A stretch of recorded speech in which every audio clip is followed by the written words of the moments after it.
দুর্গাপুরের নেহেরু স্টেডিয়াম একসময় যেখান থেকে তৈরি হয়েছে একাধিক প্রতিভা, আজ সেই ঐতিহ্যবাহী স্টেডিয়াম জল কাদায় পরিণত হয়েছে। দেখলে মনে হবে একেবারে যেন ধানের জমি। আর এই ঘটনাকে সামনে রেখেই প্রতিবাদে নামলেন পাণ্ডবেশ্বরের বিধায়ক তথা পশ্চিম বর্ধমান জেলা তৃণমূল কংগ্রেসের সভাপতি নরেন্দ্রনাথ চক্রবর্তী। নরেনবাবু বলেন, এই নেহেরু স্টেডিয়াম দুর্গাপুরের গর্ব, অথচ দেখুন কি হাল। প্রধানমন্ত্রী এলেন, সভা করলেন, কিন্তু এখানকার পরিকাঠামো নিয়ে কারোর মাথা ব্যথা নেই। আমরা ধানের চারা পুঁতে আজ এই অব্যবস্থার প্রতিবাদ জানাচ্ছি। অবিলম্বে যদি স্টেডিয়াম সংস্কার করা না হয়, আমরা বৃহত্তর আন্দোলনে নামব। তৃণমূল বিধায়ক নরেন্দ্রনাথ চক্রবর্তী কি বলছেন শুনব। ঐতিহ্যপূর্ণ স্টেডিয়াম হলো নেহেরু স্টেডিয়াম, দুর্গাপুরের ফুসফুস বলতে পারেন। প্রচুর বড় বড় ফুটবলার এই মাঠ থেকে উঠে এসেছে, যারা রঞ্জি খেলেছেন। এখানেও রঞ্জির খেলা হয়েছে, সেলের খেলা হয়। যারা ইন্টারন্যাশনাল ক্রিকেটার তারা এই মাঠে এসে খেলেছেন। দুর্গাপুরে আরও অনেক বড় মাঠ ছিল, মেলা মাঠ ছিল, দুর্গাপুরের রথের মেলার মাঠ ছিল। এই মাঠগুলোতে নিশ্চয়ই প্রধানমন্ত্রী সভা করা যেত, কিন্তু যেভাবে সবুজকে ধ্বংস করে, যেভাবে এই মাঠের খেলাধুলার ভবিষ্যৎকে ধ্বংস করে, যেভাবে এই মাঠে প্রধানমন্ত্রীর সভা হলো, এবং এই সভার পরে এই আমাদের প্রতিবাদের পর যদি এদের ঘুম ভাঙে, এই মাঠকে আবার নিজের অবস্থায় ফিরিয়ে আনতে হবে, নাহলে আরও বড় আন্দোলন হবে। কারণ এই মাঠ দুর্গাপুরের ছেলেরা খেলাধুলা করে। আমরা এখানে রাজনৈতিক উদ্দেশ্যে যেভাবে ব্যবহৃত হলো আমাদের পক্ষে খুব লজ্জাজনক।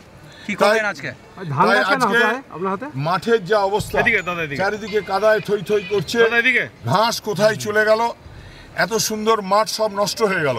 তাই আমরা প্রতীকীভাবে প্রতিবাদ জানালাম। এই মাঠে যে কাদা হয়ে গেছে সেখানে ধান পুঁতে দিয়ে। খেলাধুলা তো বন্ধ হয়ে গেল, তাহলে কতদিন তো খেলা হবে? এবার হবে না। আমরা সেল কর্তৃপক্ষকে অনুরোধ করব যে অবিলম্বে এই মাঠের পরিচর্যার ব্যবস্থা করে নিতে হবে, মাঠকে পুনরবস্থায় ফিরিয়ে আনতে হবে, তা নাহলে কিন্তু আরো বড় আন্দোলন হবে। নরেন্দ্র মোদীর যেই সফর, শিল্প, মোদিজি কি একবারও কোনো শিল্পের উন্নয়নের কথা বলেছেন? বিওজিএল খুলে দেবেন, কোথাও বলেছেন এফসিআই খুলে দেবেন, কোথাও বলেছেন যে সেলের আরো এগিয়ে যাবে। উল্টো এমএমসির অবস্থা খারাপ, এমএমসিকে খুলে দেবেন বলেছেন কোথাও বলেছেন বার্ন স্ট্যান্ডার্ডকে পুনর্জীবিত করবেন? বলেননি কোথাও। শুধু গিমিক, আর যেভাবে এখানে এসে তিনি রাজনৈতিক প্রচার, বিধানসভার ভোটের ডঙ্কা বাজিয়ে গেলেন। উন্নয়নের নামে সেল গেল সবাইকে সঙ্গে নিয়ে, সবাইকে দিয়ে লোক জড়ো করে এখানে যেটা করে গেলেন, সেটা দুর্গাপুরবাসী ভালোভাবে। উনি সিন্ডিকেট রাজ, তোলাবাজির কথা বলছেন, তৃণমূলের বিরুদ্ধে অভিযোগ। দেখুন, সিন্ডিকেট আর তোলাবাজি যদি কথা বলেন, তাহলে তো ওনাকে জিজ্ঞেস করতে হবে যে সবচেয়ে তোলাবাজির হলো যে পশ্চিমবাংলায় যে সমস্ত টাকাগুলো বন্ধ হয়ে গেছে, পশ্চিমবাংলার মানুষের ঘরের টাকা বন্ধ হয়ে গেছে, পশ্চিমবাংলার মানুষের খেটে খাওয়া গরিব মানুষের 100 দিনের টাকা বন্ধ হয়ে গেছে। আর যেখানে উড়িষ্যা, আসাম ডবল ইঞ্জিনের সরকার, এই এত বড় বন্যা হলো, এত বৃষ্টি, প্রবল বৃষ্টিতে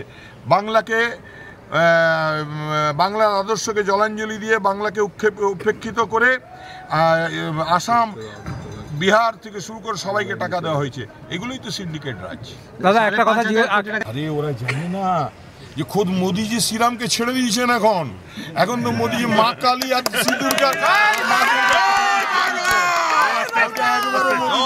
শ্রীরাম পাওয়া যায়নি। প্রসঙ্গত শুক্রবার 18 জুলাই দুর্গাপুর সফরে এসে রাষ্ট্রায়ত্ত কারখানার প্রাঙ্গণ নেহেরু স্টেডিয়ামে জনসভা করেন প্রধানমন্ত্রী নরেন্দ্র মোদী। কিন্তু তার পরদিনই সেই মাঠের করুণ চিত্র সামনে আসায় প্রশ্ন উঠছে প্রশাসনিক দায়িত্ব নিয়ে। ক্রীড়া সংস্কৃতি ও স্থানীয় পরিকাঠামো রক্ষণাবেক্ষণে কে রাখছে নজর, উঠছে সেই প্রশ্ন। আর এদিকে স্থানীয় বিজেপি নেতৃত্ব পাল্টা দাবি করেছে। প্রধানমন্ত্রী নরেন্দ্র মোদীর সভায় এত জনসমাগম দেখে রাতে ঘুমোতে পারেনি জেলা সভাপতি। পাণ্ডবেশ্বরে 2 ঘন্টা জলে 1 কোমর জল জমে যায়, আর সেখানে আগে ধান পুতুক। দিদির কাছে ভালো হওয়ার চেষ্টা করছেন, কৃষিমন্ত্রী হওয়ার চেষ্টা করছেন, প্রদীপবাবুকে সরানোর চক্রান্ত করছেন। এসব করে কিছু হবে না, 26-এ তরি ডুববেই। বিজেপি নেতা অভিজিৎ দত্ত কি বলছেন শুনবো। জেলা সভাপতি কালকে যে জনপ্লাবন দেখেছে, 3 লক্ষাধিকের অধিক মানুষ, উনি রাত্রেকাল ঘুমোতে পারেননি, জানেন, বারবার আটকে উঠছিল। তাই সকালবেলায় উঠে চলে এসেছেন। উনি ভাবতে পারেননি যে 24 ঘন্টা এখনো হয়নি, এখনো স্ট্রাকচার মাঠে পড়ে রয়েছে, আমাদের ছেলেরা মাঠে কাজ করছে, উনি ধাত পুঁততে চলে এসেছেন। আমি জিজ্ঞেস করবো, পাণ্ডবেশ্বরে তো বহুত উন্নয়ন করেছেন, পাণ্ডবেশ্বরে 2 ঘন্টা জলে 1 ঘন্টা জলে 1 কোমর জল হয়ে যায়। আমি ওনাকে অনুরোধ করবো, উনি ওনার বিধানসভাতে যে ধান পুতুক ভালো লাগাবে। আসল কথা কী হয়েছে বলুন তো, দিদির গুটবুকে থাকতে হবে। মোদির নিন্দা করলে দিদির গুটবুকে থাকবে। আর একটি মাত্র আমাদের পশ্চিম বর্ধমানে মন্ত্রিত্ব পেয়েছেন, উনি কৃষি মন্ত্রী হবার তালে এখানে ধান পুঁতছেন, প্রদীপবাবুকে সরাবার চক্রান্ত করছেন, দিদির কাছে ভালো হবার চক্রান্ত করছেন। আমাদের কার্যকর্তারা রয়েছে, আমরা একদম গান্ধী মোড় থেকে ছেলেরা লেগে রয়েছে, মাঠেও ছেলেরা লেগে রয়েছে। কাল রাত থেকে আমরা এখানেই রয়েছি, কাজ চলছে, আপনারা দেখলেন তো। ফালতু এসব নাটক করে কিছু হবে না, 26-এ তরি ডুববেই, বিসর্জন হবেই বঙ্গোপসাগরে। এসব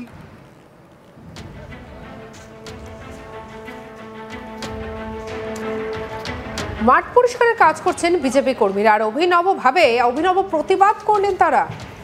মাঠের মধ্যে, স্টেডিয়ামের মধ্যে ধানের চারা পুঁতলেন বিধায়ক।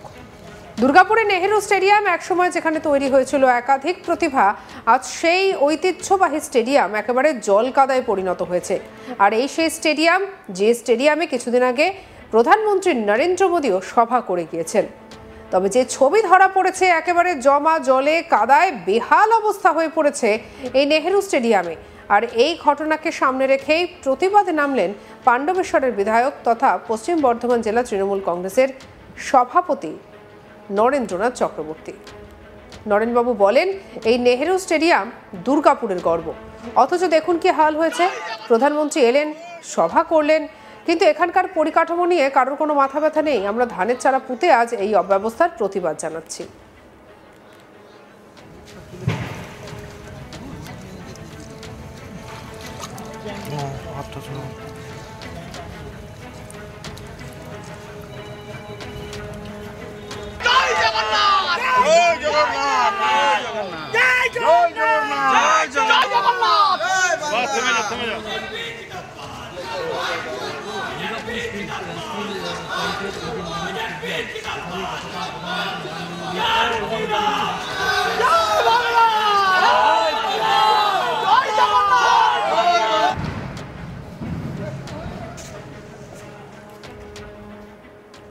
সঙ্গে রাখুন আজ তাক বাংলার ইউটিউব চ্যানেলকে। অন্যান্য খবরের জন্য লাইক, কমেন্ট, শেয়ার, সাবস্ক্রাইব করতে ভুলবেন না।